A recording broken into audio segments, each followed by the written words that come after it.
Why didn't he sign up? Well, of course, people are now looking at it and saying he didn't sign up because he was always on drugs. I'm sorry about that. The video cut off. I had to start a part 2. They said because he was on drugs. Now, I don't know if that's the case. What I do know is that he didn't want to sign up for it. What I do know is Chris Eubank Jr.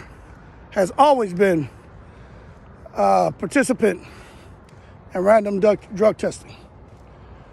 So, Eddie Hearn, of course, I already talked about this in the video.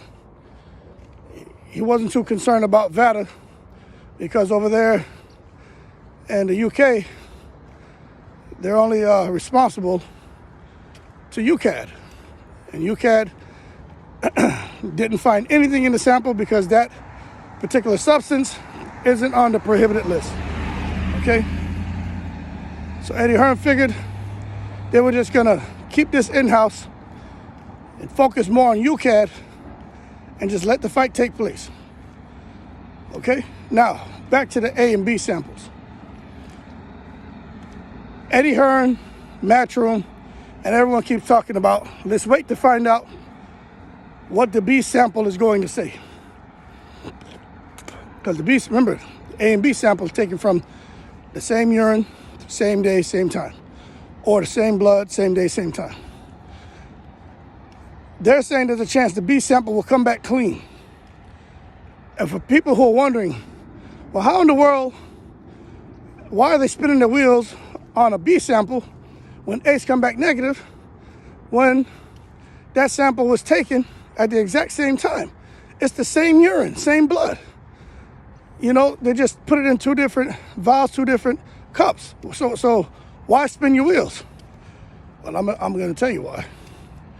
There's always a chance that something can get contaminated. And is it a reach to say that the sample was contaminated? Maybe. I'm gonna give you a story. You know I'm always giving stories, right? True story. No kidding. Friend of mine, right? Remember, I'm retired military. You have to do urinalysis. It's like this VADA shit. It's random. Nobody gonna tell you when they're gonna hit you to go do a urinalysis. A friend of mine, very active, in shape, female. She gave a urinalysis. Somehow, that urinalysis came back. She tested positive for cocaine. And then it came down on her, she lost her mind. Because obviously she wasn't doing cocaine. She wasn't doing any damn drugs. And basically there's something called a court martial, right? They were trying to push it, discharge her, take her stripes. I mean, a lot of stress on her. So what she had to do, they tried to give her a military lawyer. Now the military lawyer, some of these aren't the most experienced. She had to spend money to get a lawyer from the private sector to come and help her case. And anyway, they were able to prove that there was mishandling. As far as the process, there's mishandling of urine samples. And through the mishandling, there's a chance that it could have been contaminated or they could have mislabeled it. Because somewhere in the process, when a person, gives their sample, they take the cup to the person with the lid, they close it in front of them. The people put a piece of tape on it, write your initials, you got your social on it and all that. But somehow through that process, somebody was, I guess, reallocating the sample from one cup to another. Some crazy shit happened. All I know is she got off. And she sued. And she didn't tell me what all came out of that, but she ended up staying in the military. It would have been hard for me to stay in, but I understand. But she sure as hell did. She sued and she won. So the reason I give you that story is you just don't know. And these processes, sometimes there's a hiccup. Sometimes a person makes a mistake.